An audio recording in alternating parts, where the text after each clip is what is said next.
hablamos sobre el trabajo de Kepler, quien nos enuncia las leyes que rigen el movimiento de los cuerpos celestes, lo que se conoce comúnmente como las leyes del cielo.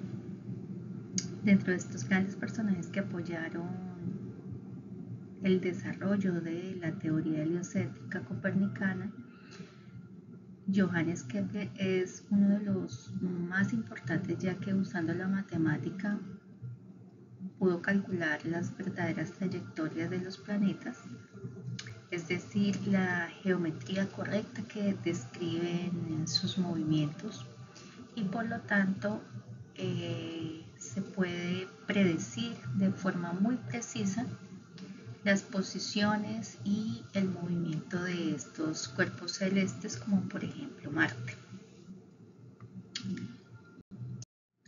Kepler fue un astrónomo alemán, matemático, contemporáneo con Galileo y apoyó la teoría copernicana, suponiendo en un principio que las órbitas planetarias eran perfectamente circulares, como lo denunciaba la teoría heliocéntrica de Copérnico.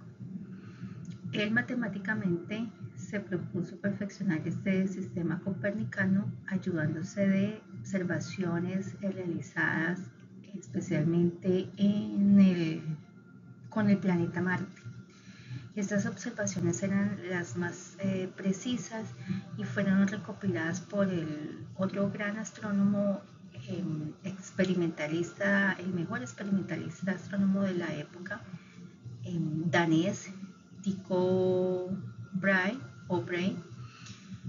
contemporáneo también más o menos, porque él es de 1546 al 1601, y él con la matemática aproximadamente unos 5 años trató de realizar estas predicciones con la órbita circular, lo que le resultaba incorrecto, ya que no la posición que se predecía según la matemática, pues siempre ubicaba el planeta Marte cerca de la posición en la que se predecía, pero no era un lugar exacto, lo que prácticamente lo forzó a tratar de buscar otras opciones, porque como él decía, la matemática es la forma en que Dios explica o se revela el mundo. Como se mencionaba anteriormente, Kepler utilizó los datos del gran astrónomo danés Tycho Brahe, quien era conocido o es conocido por ser el mejor observador del cielo en el periodo anterior a la invención del telescopio. Recuerden que para esta época el telescopio aún no había sido inventado, pero Tycho pensaba que el progreso en la astronomía no podía conseguirse por una observación ocasional o por una simple observación directa, sin ninguna herramienta, sin ningún instrumento, y por ello él inventó y fabricó diferentes instrumentos para poder hacer esas observaciones lo más precisas posible. Las observaciones que recopiló Tycho fueron observaciones de estos diferentes cuerpos celestes, especialmente Marte, durante 20 años. O sea, no fue una observación ocasional, sino que noche tras noche, utilizando los instrumentos que él había inventado, se hizo la tarea de recopilar todos estos datos minuciosamente, lo que le sirvió más adelante a Kepler para poder encontrar la trayectoria correcta de estos diferentes cuerpos celestes, ajustado con la matemática. Uno de los instrumentos más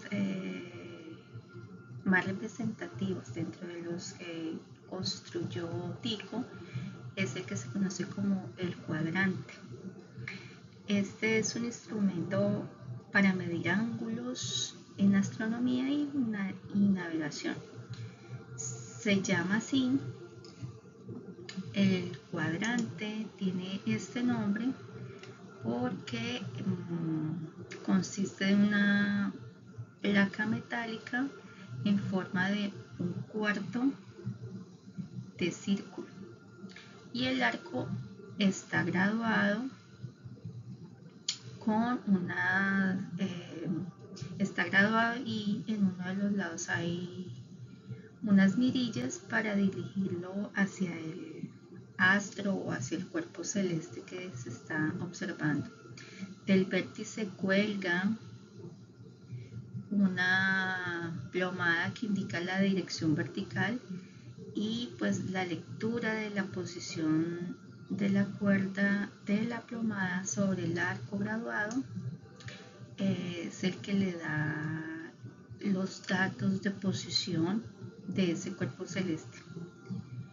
Dentro de las aplicaciones de este instrumento pues se podía medir la altura de los astros en el horizonte, que es el ángulo formado por el horizonte y la mirada hacia donde es dirigida, que es el astro, el cuerpo celeste que se está investigando, que se está observando, y así pues se puede encontrar un valor de posición de ese cuerpo celeste. Como lo mencioné, el vértice del cuadrante se tiene una plomada que está colgando y es la que indica la posición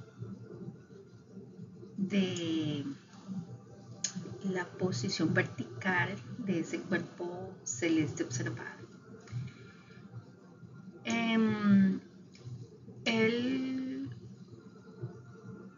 Este cuadrante fue uno de los, como lo mencioné también, uno de los instrumentos más representativos, pero también se encuentran los sextantes y se encuentra otra cantidad de instrumentos utilizados para hacer esas observaciones. ¿En qué lugar Tycho realizaba sus observaciones?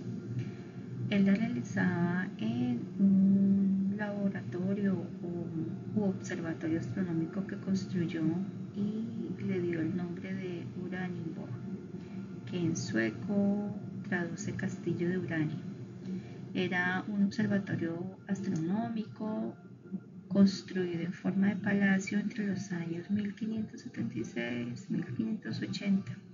Esta construcción fue financiada por el rey de Dinamarca, Federico II. Está ubicado en la isla danesa de Ven, que actualmente es territorio sueco.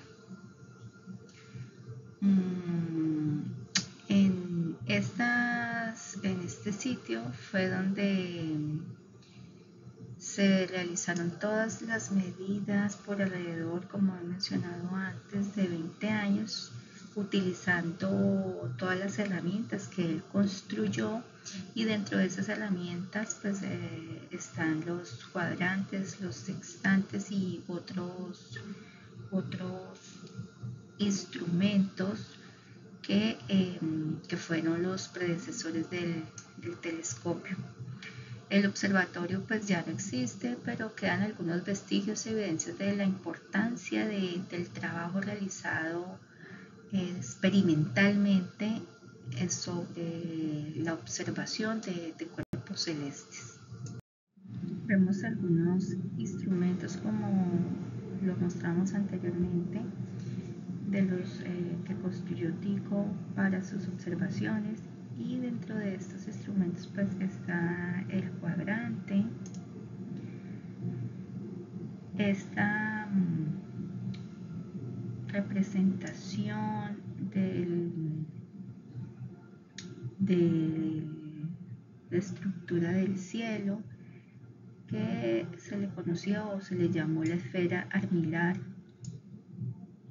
Como ustedes observan, se puede ver pues más o menos la idea de cómo se pensaba que era el universo en la antigüedad, y consta de unos anillos y aros concéntricos que representan el ecuador celeste, la eclíptica, los meridianos y pues otros elementos u otros cuerpos que se encontraban allí en ese cielo.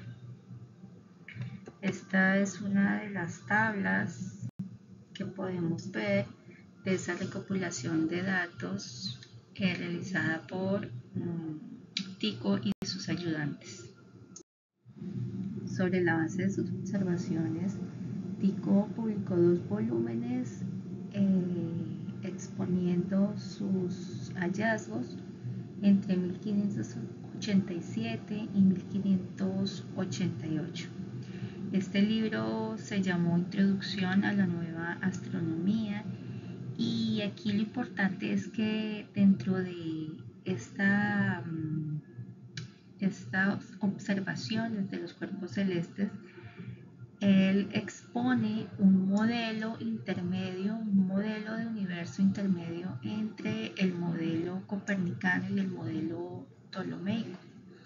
Aunque pues el modelo no era correcto, es un acercamiento a no desafiar la teoría tolemaica, pero sí a darle una nueva visión o cambiar algunos aspectos de esa teoría que era la que prevalecía frente a todas las demás ideas.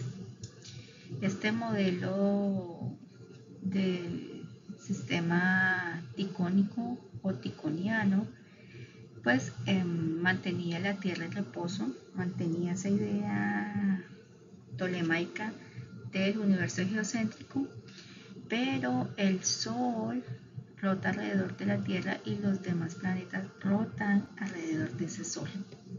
Entonces podemos ver algo aquí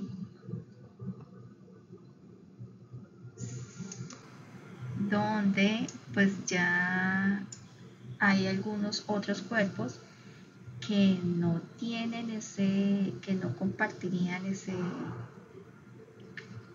mismo movimiento alrededor solamente de la Tierra. Entonces esto es como un avance a pensar en un modelo de universo diferente.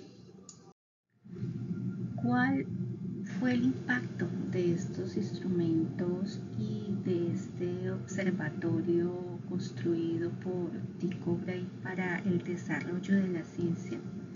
Pues podemos mencionar algunos de los más importantes.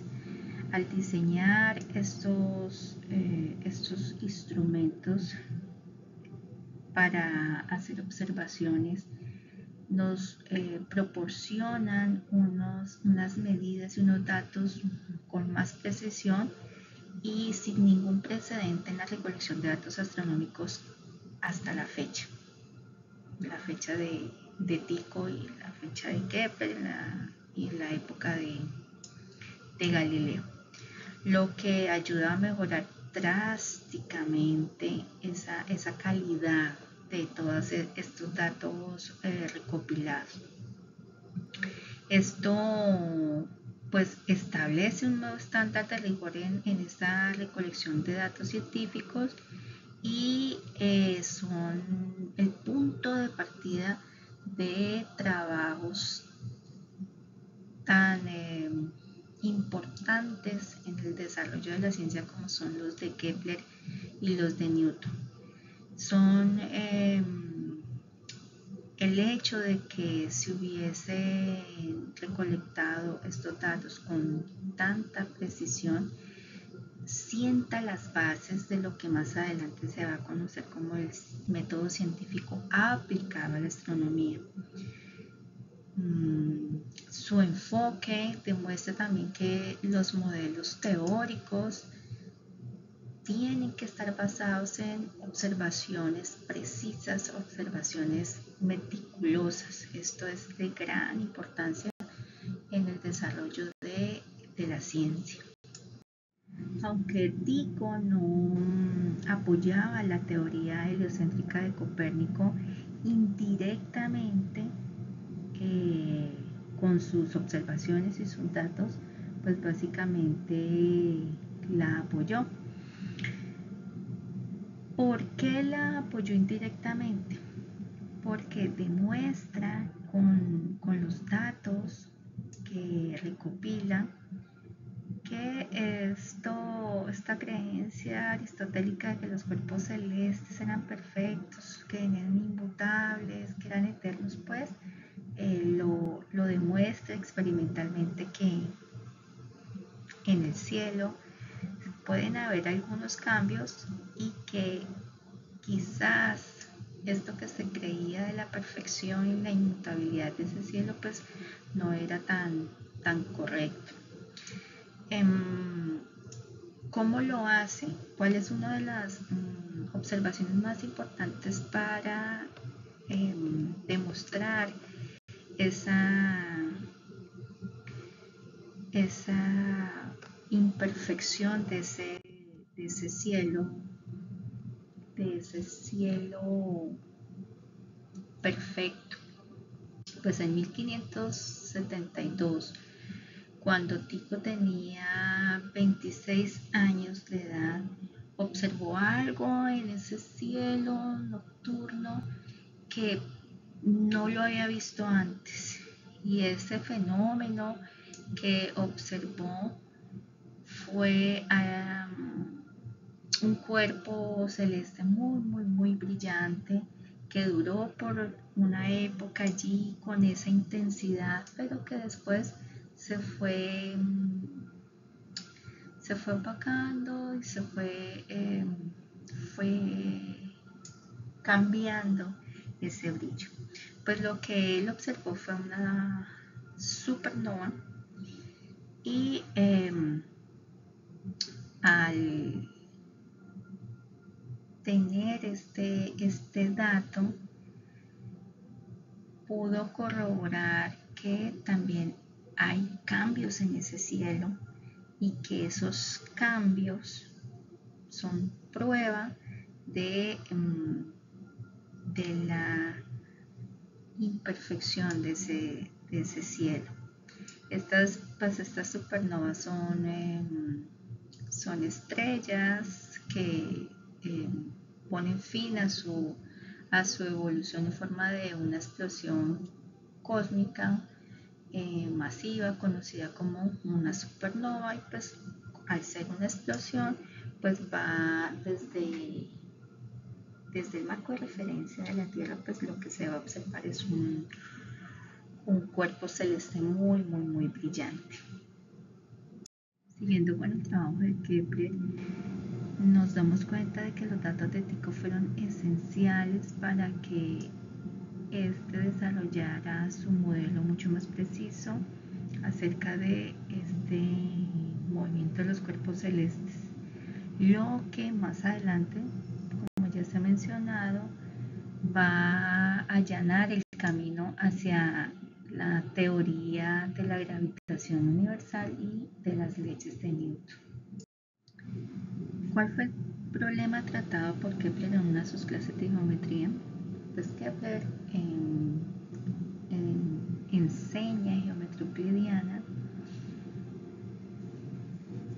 en una escuela, y durante esa clase está hablando de las alturas de un triángulo equilátero. El triángulo equilátero son estos triángulos que tienen sus tres lados iguales, y se da cuenta que al trazar las alturas de ese triángulo equilátero pues se cortan o se cruzan en el centro, en un punto medio, y que si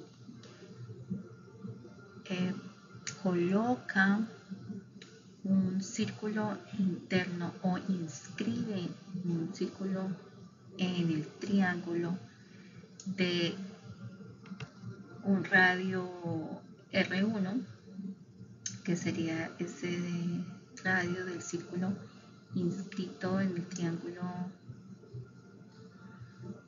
equilátero, lo puede también relacionar con un círculo externo que pase por los vértices de ese triángulo equilátero y que puede relacionar esos radios, puede encontrar una razón entre esos radios del círculo interno y del círculo externo. Entonces Kepler recuerda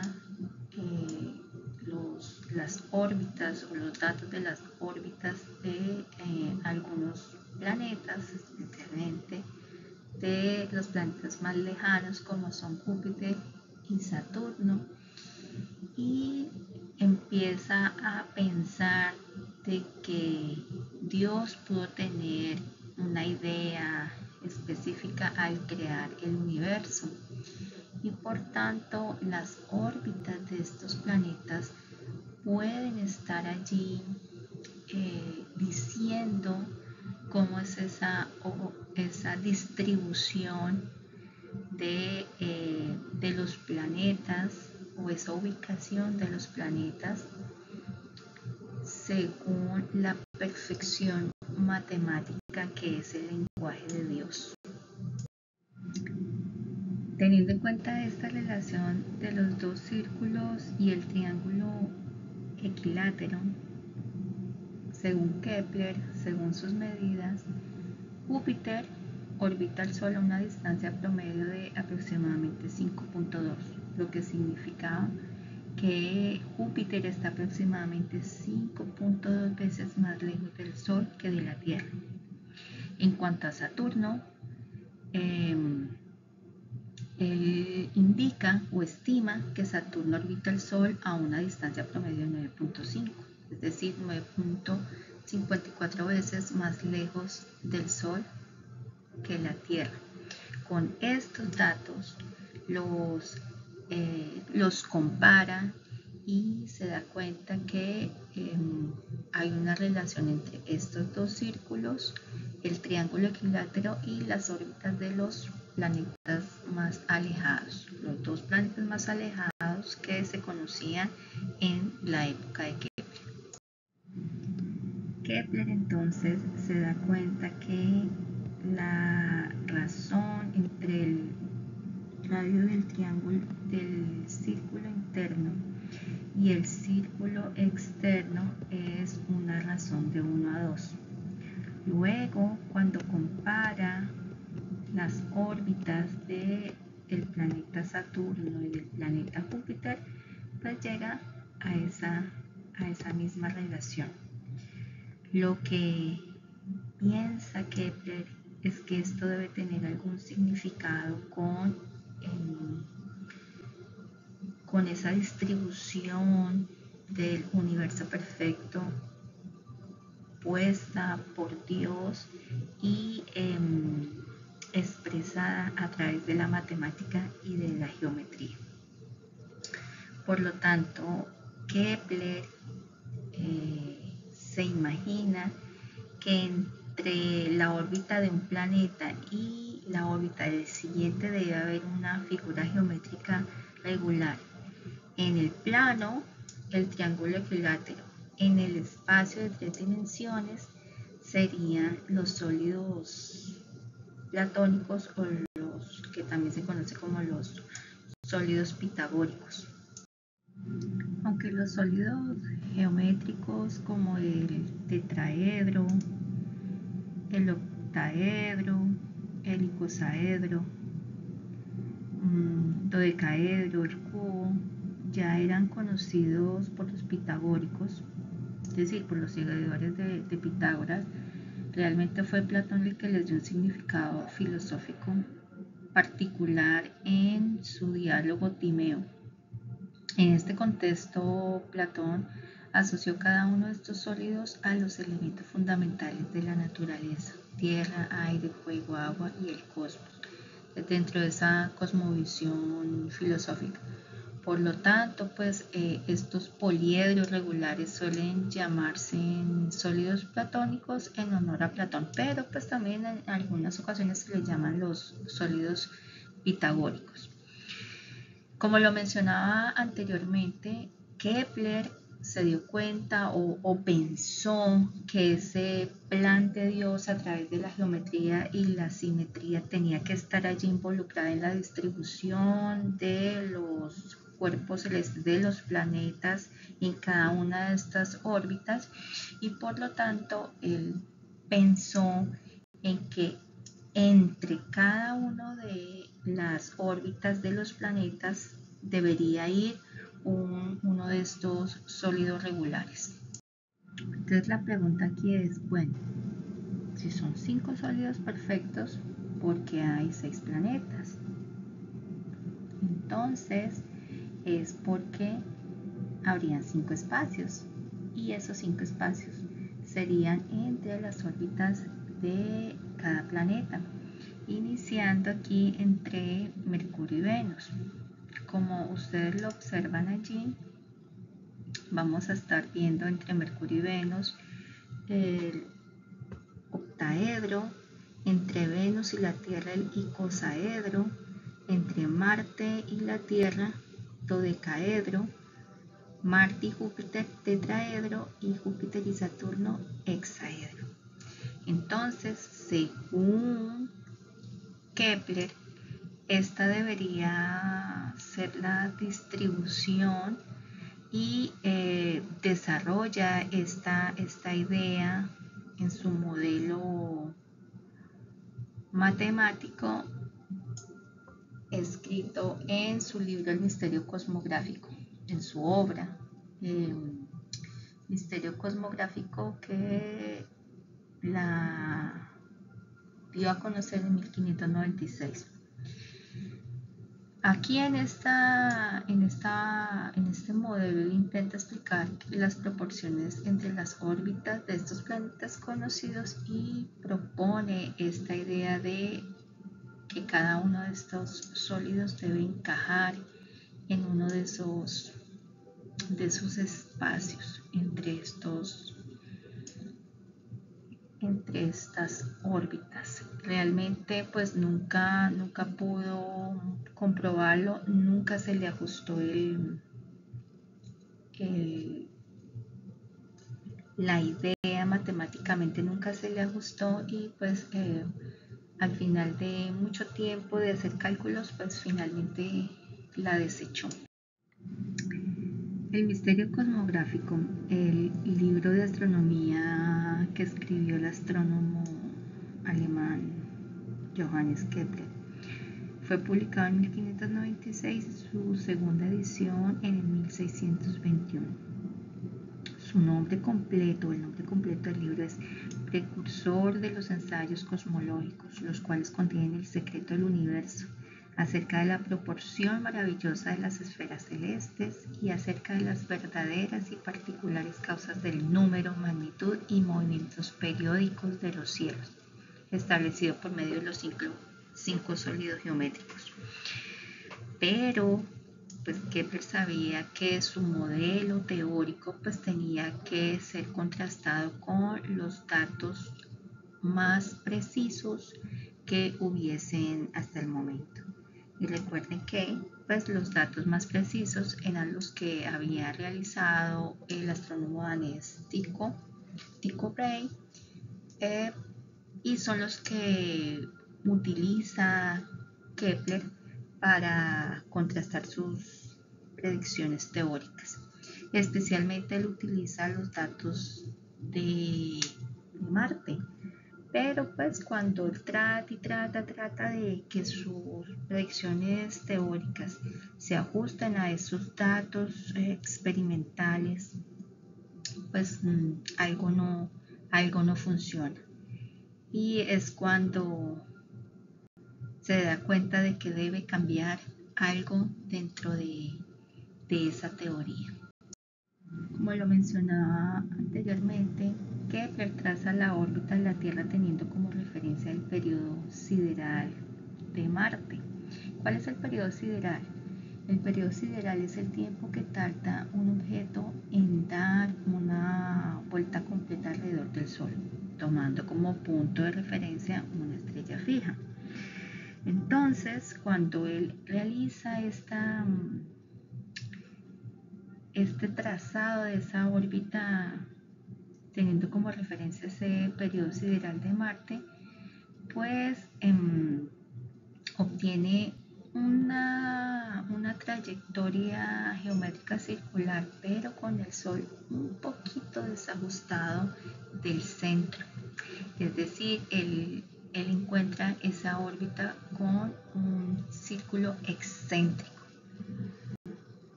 ¿Qué quiere decir eso?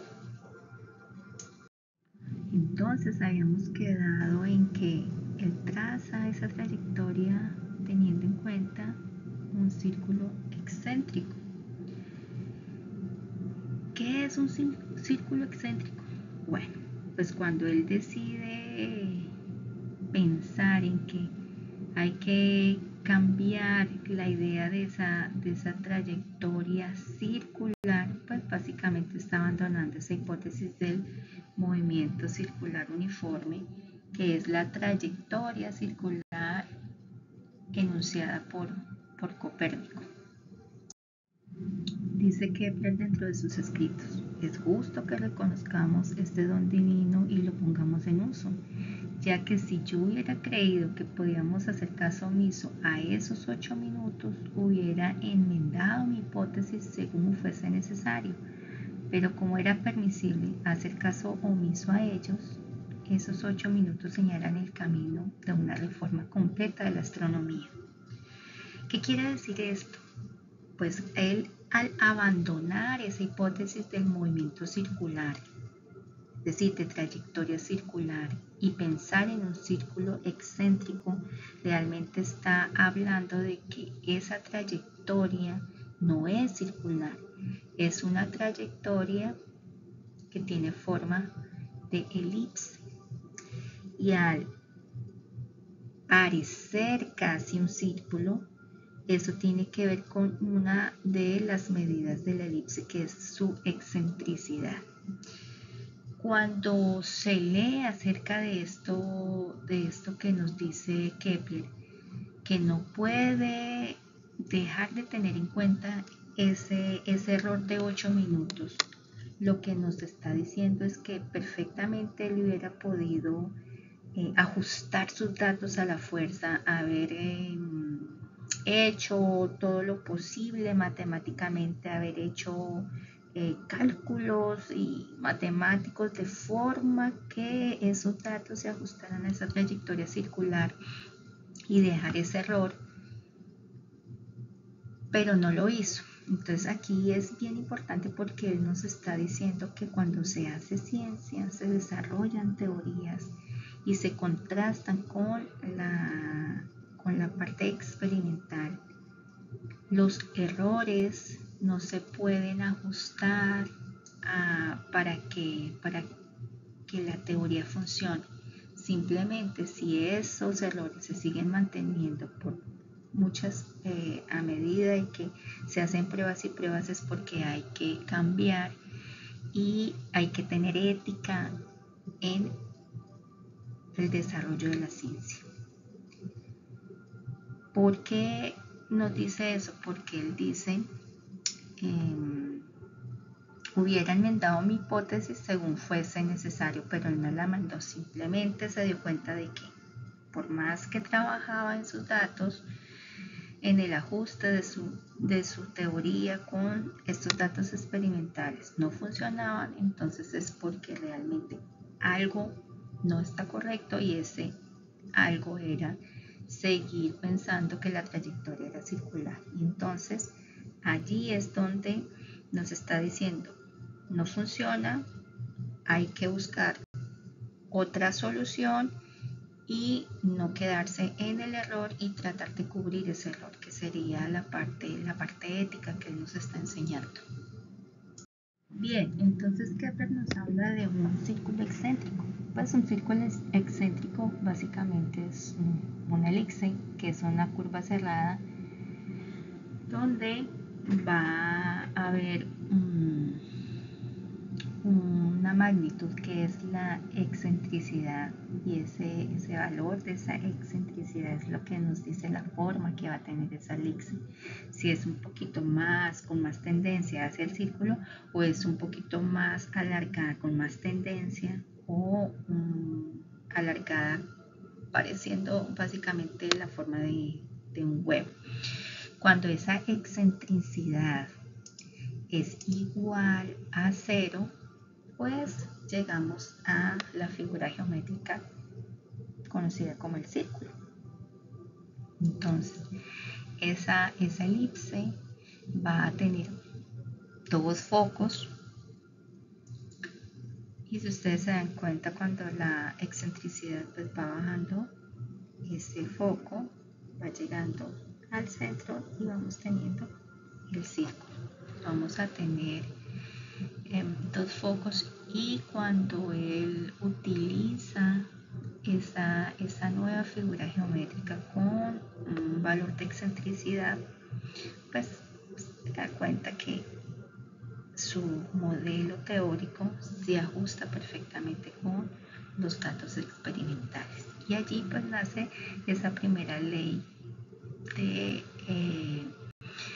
las leyes del movimiento de los cuerpos celestes, que es la primera ley de Kepler.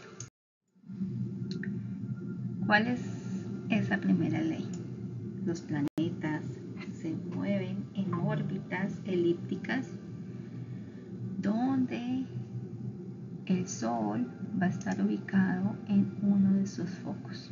El otro foco pues va a estar vacío. Esa es la primera ley de Kepler. Ahora, ¿qué podemos decir de la rapidez del planeta trazando esa trayectoria elíptica y el Sol ubicado en uno de esos focos? Entonces nos podemos dar cuenta que la rapidez de ese planeta es mayor cuando está más cerca del Sol y menor cuando está más lejos del Sol. Esos puntos de máxima velocidad en aquella parte de la trayectoria donde está más cercana al Sol, ese punto más cercano al Sol se llama perihelio, y ese punto más lejano al Sol se llama afelio. Entonces podemos ver que esa rapidez se ajusta de acuerdo al punto en el que se ubique dentro de su trayectoria respecto a la cercanía o lejanía al Sol. Entonces, la rapidez a la que se desplaza por su órbita un planeta es variable de forma inversa a la distancia del Sol. A mayor distancia, la rapidez orbital será menor. A distancias menores, la rapidez orbital será mayor. La velocidad máxima en el punto más cercano al Sol, perihelio, y mínima en su punto más lejano al Sol, que sería el afelio. Entonces tenemos la segunda ley de Kepler. Va a cubrir o barrer áreas iguales en tiempos iguales. Por ejemplo, esta área que describimos aquí, A1, va a ser igual a esta área que tenemos aquí y la describimos como A2. Aparentemente se ven diferentes, pero si se hace la medida se encuentra que se barren áreas iguales en tiempos iguales. Segunda ley de Kepler. Sigue Kepler con su estudio de los datos utilizando revisando los demás planetas y se pregunta si hay una relación entre los periodos y las distancias de los planetas al Sol en ese movimiento de traslación. Entonces empieza a trabajar y hacer análisis de estos datos, análisis gráficos, donde primero ajusta a una línea recta y se da cuenta que los primeros planetas, los datos de los primeros planetas se ajustan a esa relación lineal, pero quedan los más alejados y Marte también queda por allí por fuera. Luego se pregunta, vamos a trabajar con una relación cuadrática, ¿será que funciona la relación cuadrática? Y pues nuevamente se da cuenta que le quedan algunos planetas por allí por fuera de ese ajuste cuadrático. Entonces Kepler piensa, ¿habrá otro ajuste que funcionaría para que me tome todos los planetas, todos los datos de los planetas, de los periodos de los planetas y su distancia promedio al Sol? Como lo decíamos en el slide anterior, entonces trabaja con la relación lineal, la relación cuadrática, pero también él dice, bueno, esta tampoco funciona muy bien, vamos a trabajar con esta relación que al despejar el periodo pues me daría un radical. Hacemos este ejercicio y despejamos la constante de proporcionalidad. Por ejemplo, aquí la constante de proporcionalidad sería periodo sobre R. Aquí la constante de proporcionalidad, que la llamamos K2, sería igual al periodo sobre R al cuadrado. Y en la tercera relación despejamos la constante de proporcionalidad, que la llamamos K solita, y me quedaría periodo al cuadrado entre el radio al cubo. Hacemos ese ejercicio con los datos que ya se tienen de esa distancia y de ese periodo de los planetas, y nos damos cuenta que la constante de proporcionalidad, cuando hablamos de la primera relación, pues nos dan bien alejadas, diferentes cada una. La segunda constante de proporcionalidad también, pues como que se tratan de acercar un poquito más, pero siguen siendo muy alejadas. Y cuando vamos a la tercera relación, pues nos damos cuenta que es la que nos funciona. ¿Por qué? Porque si ustedes observan, los datos son bien cercanos y son aproximadamente 1.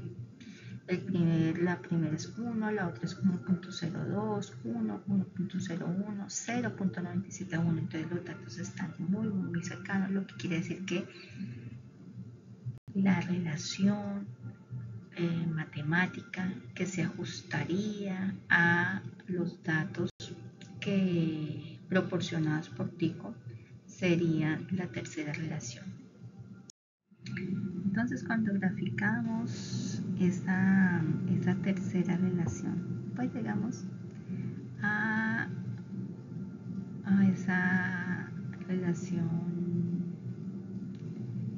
que nos lleva a la tercera ley de Kepler, donde vemos que el periodo al cuadrado va a ser directamente proporcional a esa distancia al cubo. Y cuando se grafican los datos de periodo en años, distancia en unidades astronómicas y la ajustamos a esta relación matemática, pues encontramos que los datos se ajustan completamente.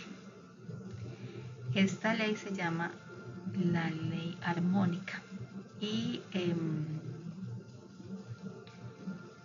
vemos que se tiene el ajuste perfecto. Todos los datos de los planetas quedan dentro de la curva y por lo tanto tenemos las tres leyes de Kepler. La primera ley de Kepler, trayectoria en forma de elipse. La segunda ley de Kepler, relacionada con la velocidad de traslación y el área que barre, entonces barre áreas iguales en tiempos iguales. Y la tercera ley de Kepler, que es la relación entre el periodo y la distancia de esos planetas respecto al Sol. ¿Por qué son tan importantes estas leyes enunciadas por Kepler? Son las primeras leyes descriptivas del movimiento de los cuerpos celestes, las primeras leyes de la ciencia moderna. Es la primera vez en la historia que se conoce cómo se mueven exactamente estos cuerpos celestes. Son leyes universales porque no solamente aplica a planetas, sino también a cualquier cuerpo celeste. Nos muestra la importancia de la ética cuando se está desarrollando ciencia, y son las leyes de punto de partida, especialmente para la segunda ley de Newton, con las que Newton desarrolla su teoría de la gravitación universal y las tres leyes del movimiento de los cuerpos. Tenemos la unificación del movimiento de los cuerpos celestes enunciadas por Kepler y la descripción del movimiento enunciado por Galileo del movimiento de los cuerpos en la Tierra. Entonces, utiliza toda esta información Newton y enuncia su ley universal de la gravitación y también las tres leyes del movimiento de los cuerpos, que aplica a todo.